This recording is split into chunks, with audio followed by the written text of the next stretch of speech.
جماعة وسع محمود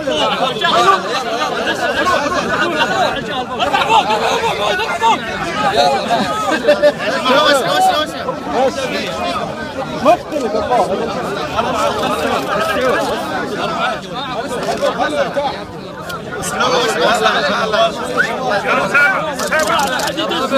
يا جماعة يا شباب وسعوا وسعوا حد وين حد وين يا شباب ما يصير ما يصير يا شباب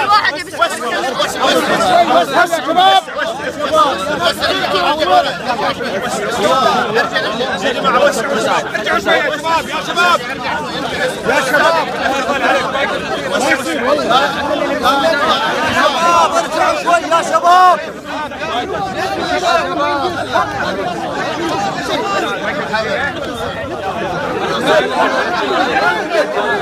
صوت يا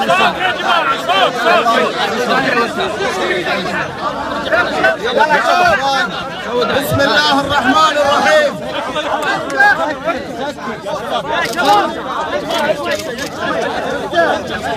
ارجع شوي يا طويل العمر يا طيب هذا شمال يا رابع وقت سلام الحين يا رابع وقت سلام وقت سلام مسكر علينا لو سمحت لو سمحت دايرة يلا شوي وسع كامل شباب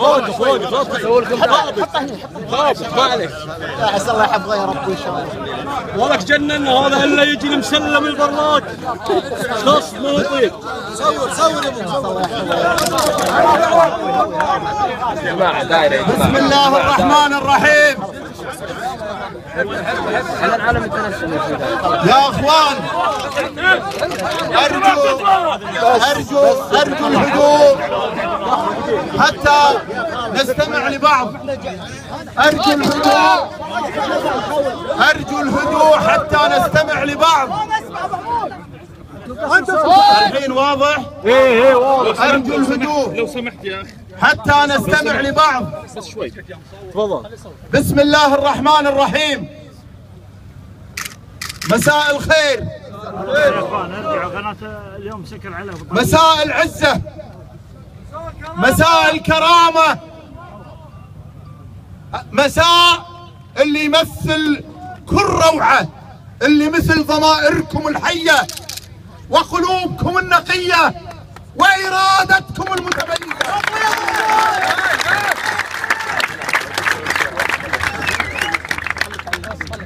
يا أخوان، أنا اليوم وقلت في بيان صدرته إني لن أتقبل أي تهنئة بخروجي من السجن. أولاً، إذا كانت هناك تهنئة وتهاني فأنا يعلم الله أني قد أحسست فيها وذقت هذه التهنئة خلال الأيام السابقة من خلال المسيرات العظيمة. تستاهل يا محمود اللي جابت كل مناطق الكويت من صباح الناصر العبية إلى جهر الكرامة إلى صباحية العزة إلى رقة الكرامة إلى كل منطقة حرة في الكويت. وأقول لهذه الحكومة الخايبة والله ثم والله ثم الله أن وجودنا في السجن لن يزيدنا إلا إصرار بحق هذه الأمة.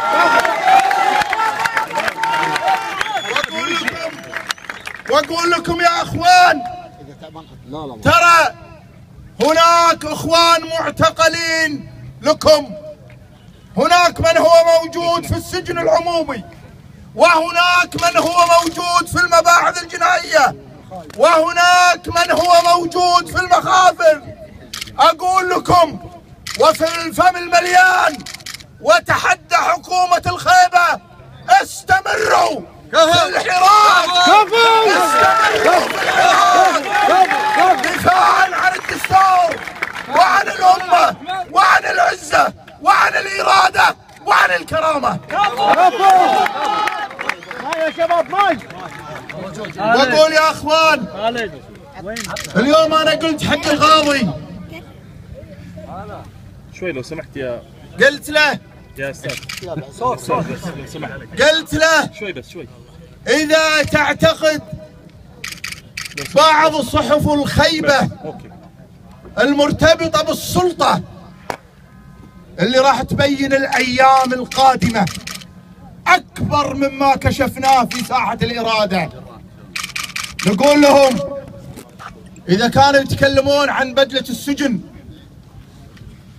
وقلت للقاضي انا ترى هالبدلة هذه واللي انا البسها بعز وكرامة تراها اشرف عندي من مليون بشت يلبسه سراق الملك.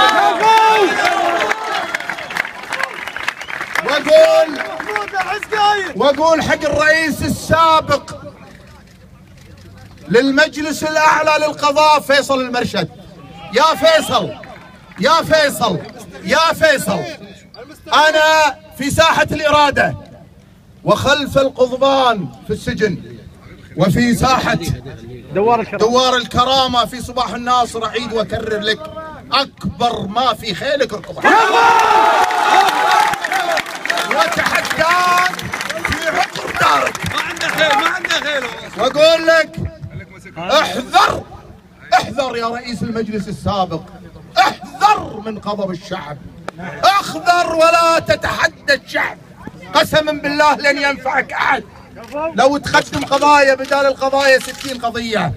لو يجاملك النائب العام بالوكالة، النائب العام بالوكالة لو يجاملك ويعطيني بغير وجه حق 10 أيام، انت اللي تشتكي وانت مالك حق الشكوى، ومجلس القضاء يشتكي ما له حق الشكوى، وحنا باكر نبي نجيبك امام المحكمة عشان تقول شنو هي العبارات اللي اطلقها ضدك مسلم البراك، لازم تقولها بلسانك اللي لا كتبتها ولا قلتها بلسانك. عموما احنا طريقنا طويل، وحنا نقول باذن الله لن نتوقف عن الحراك الا ما عندما تاتي الحكومه المنتخبه التي ياتي رئيسها من رحم صناديق الاقتراع، واذا كان السجن ثمن لهذه القضايا والمواقف فنقولها ايضا بالفم المليان، اهلا وسهلا بالسجون. لذلك يا اخوان ترى اللي فعلتوه بالايام السابقه انا اعلم وهذا امر انتم طوقتوا عنقي فيه مو من الان. انا 17 سنه في مجلس الامه، عندما اقف واتكلم يعلم الله بعد ان اتذكر الله سبحانه وتعالى، والله لا اتذكر الا هذه الوجوه، الا هذه الضمائر الحيه، الا هذه القلوب النقيه، الا هذه الايدي النظيفه، لما اتذكرها اتحدى اكبر شنب بالسلطه يقول لي في يوم من الايام اني ساومت او ساومني على حقوق الناس. كفو يا ابو حمود. لذلك انا اقول لكم الحراك يمرض ولا يموت، وواضح ان الحراك قد تشافى من مرضه. استمروا والى الامام، وقسما بالله استمروا والى الامام. سيستمر الحراك، ستستمر الاعتصامات، ستستمر المسيرات، ونحذر وزير الداخلية الشيخ محمد الخالد اللي ركن لمدة 10 سنوات. ترى يا محمد الخالد ترى شغلك اللي تسويه وأمرك بضرب الناس والله العظيم الآن أصبح نقطة سوداء في سجلك، قسما بالله سيتوارثها أبنائك. ولدك راح يقولون له هذا ولد الوزير اللي في يوم من الأيام طق الناس وضرب الناس. وترى هم واضح جدا يا محمد الخالد انهم ما رجعوك الى الموقع الا عشان تقدم لهم ما يثبت انك على استعداد ان تضرب الناس. ولكن اقول لك بل احذرك ان ظهور الرجال وظهور الامه لم تخلق للضرب. كفو يا ابو حمود. وصدورهم لم تخلق لتضرب بالمقطعات، ولكن وضعت حتى تدافع عن الامه وحقوقها وعن الدستور. لذلك يا اخوان لا بديل عن الذهاب الى الحكومة المنتخبة التي يأتي رئيسها من رحم صناديق الاقتراع. واقول لكم تذكروا يا اخوان في كل موقع، انا بعد شوية راح اروح الى تجمع المباحث الجنائية دعما للمعتقلين هناك، لكن اقول لكم يا اخوان، اقول لكم كلمة حق، يجب ان نستمر، يجب ان نستمر بدعم المعتقلين، واذا طلعوا باذن الله يجب ان نحرص على خروج المجموعة الموجودة الآن في المستشفيات، وبعد ذلك سننطلق إلى الحراك الكبير، سننطلق بإذن الله في يوم ما إلى أن ندعو إلى الاعتصام الكبير وإلى الحشد الكبير اللي تخرج فيه الكويت ولا تعود إلا بتنفيذ مطالبها. أحييكم، أحيي ضمائركم، أحيي دوركم.